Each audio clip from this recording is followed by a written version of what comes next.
Kesulitan di interview misalnya gitu.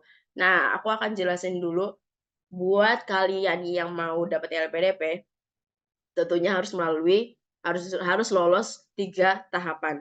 Nah, yang kita bisa mulai dulu dari tahap pertama dulu, administratif.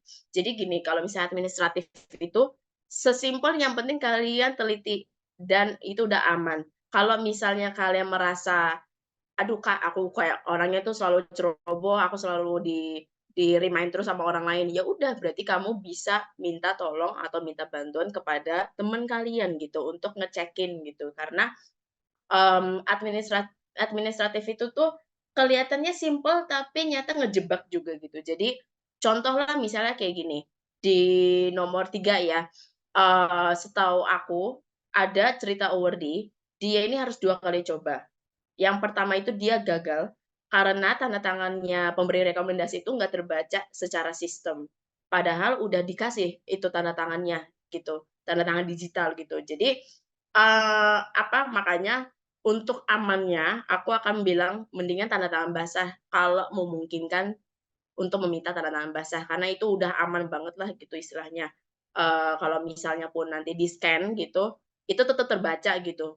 Itu yang aku alami sih gitu. Jadi aku minta tanda tangan basah kepada atasan aku, terus terbaca tetap sih tanda tangannya gitu.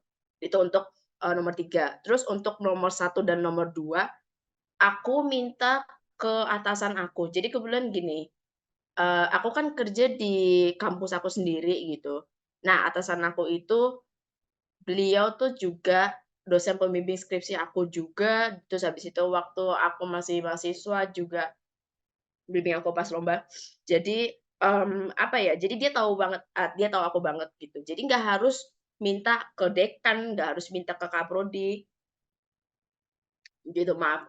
Nah, jadi, itulah kenapa aku ngerasa kalau misalnya minta ke orang yang tahu kita banget, itu akan sangat deskriptif teman-teman gitu. Jadi, nanti enak gitu ketika nanti interview gitu. Jadi, bahkan pas interview pun saya sempet sih bilang kalau maksudnya orang yang memberi saya surat rekomendasi itu adalah atasan saya sendiri, yang mana orang ini tahu track record saya betul. Dilihat dari ketika beliau menjadi dosen pembimbing saya ketika ikutan lomba karya tulis ilmiah gitu. Jadi bisa apa ya, jadi jangan sampai surat rekomendasi itu cuma lampiran aja gitu. Tapi itu bisa menjadi alat ketika kalian nanti interview, terus nanti kalian tunjukin kalau ini loh sebetulnya, surat rekomendasi ini nih menunjukkan kalau kamu itu pertama, udah dibolehin untuk apply beasiswa S2 oleh atasan kamu, yang kedua ini juga dari akademisi, gitu. Jadi jangan jangan mejeng doang lah gitu istilahnya surat rekomendasi. Dan untuk kemudian kita akan bahas esai. Nah ini yang penting. Next. Oke, jadi kalau untuk esai, aku sangat menyarankan untuk ambil waktu sebanyak mungkin setelah udah selesai IELTS atau TOEFL. Jadi kalian please, fokus dulu ke, apa namanya, ke TOEFL atau IELTS. Nanti kalau udah dapat skornya baru kalian boleh move on ke selanjutnya, gitu. Jadi gini, kalau di esai itu, ibarat kalau di batch 2 itu yang apply itu 17.305 orang. Banyak kan?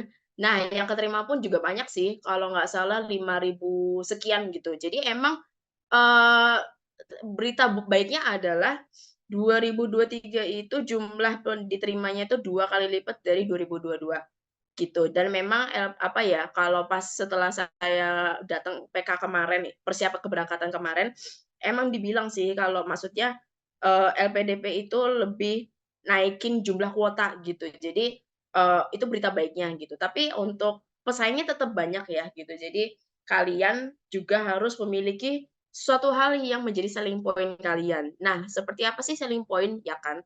Selling point itu menjadi diri kamu sendiri gitu. Jangan menjadi orang lain, jangan, apa ya, jangan jadi cosplay orang lain gitu. Just be yourself, apa adanya, tetapi tetap humble gitu. Tapi jangan sampai jadi kayak sangat rendah, sangat malah jadi apa ya, underestimate diri sendiri itu jangan sampai kayak gitu juga gitu. Jadi tetap merasa pede, tetapi juga merasa humble gitu. Karena cerita kamu itu dihargai oleh LPDP sekecil apapun itu.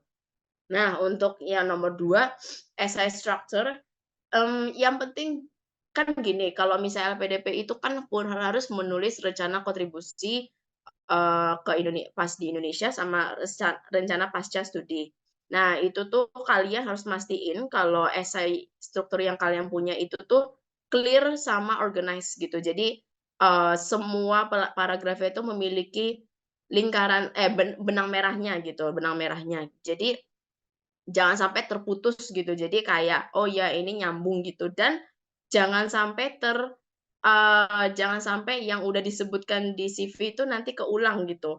Mungkin boleh kalau misalnya di CV kalian sempet bilang kayak, "Oh ya saya pernah menjadi, ketua" tunggu tunggu, menjadi ketua divisi penelitian gitu, misalnya kayak gitu, gitu. Terus habis itu nanti pas di esai, kalian bawa itu lagi tapi tapi nanti dipastikan menjadi sebuah narasi gitu, menjadi cerita gitu. Jadi kalian cerita, cerita tetapi jangan kepanjangan juga ceritanya gitu. Jadi langsung aja to the point kayak gitu.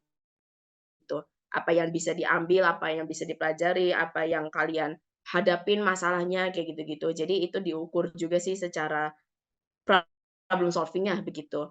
Nah, terus untuk yang proofread, ini aku selalu nekenin untuk proofread. Gimana pun caranya kalian harus proofread, harus sisain waktu untuk bisa proofread gitu. Jadi proofread ini bisa ke Grammarly, ini untuk kalau misalnya, secara grammar ya gitu, untuk pakai bahasa Inggris. Kalau misalnya teman-teman di sini mau pakai bahasa Inggris karena mau ke luar negeri atau tetap pakai bahasa Inggris walaupun daftarnya dalam negeri karena nyamannya pakai bahasa Inggris, go ahead gitu. Terus dari situ, kalian boleh juga proofread ke dosen atau awardee atau temen gitu. Jadi maksudnya nggak harus selalu ke awardee, nggak masalah buat ke yang orang lain juga dan ini juga untuk kalau yang cross majors juga nggak masalah sih. Jadi fun fact-nya adalah aku dibimbing, sama temen-temenku. Nah, 2 temenku ini yang intensif bimbing ini, orang hukum sama orang teknik sipil, gitu. Jadi dunianya berbeda ya gitu. Kalau aku kan pendidikan bahasa Inggris ya gitu. Jadi, tapi itu sangat membantu buat aku gitu. Karena kenapa menurut aku membantu, karena kalau misalnya aku cuma minta ke orang sama-sama pendidikan bahasa Inggris, ya pasti mereka paham apa yang aku tulis ya kan gitu, punya knowledge yang sama gitu. Tapi kalau misalnya dunianya berbeda, dia pasti akan nanya gitu, "Ini maksudnya multiliterasi apa ya, Sin?" Kayak gitu. Jadi atau enggak misalnya, "IFL apa, Sin?" Kayak gitu. Jadi bisa dipastikan, oh ternyata ada term-term yang kalau kita tuh ngerti, kalau buat orang lain nggak ngerti gitu. Jadi menurutku itu sangat penting karena gini, penyeleksi itu punya waktu sangat terbatas untuk baca gitu dan, eee, pesaing juga banyak gitu. Jadi kalian harus apa ya, kalian harus yang bisa membuat si penyeleksi itu tuh kayak kayak langsung aja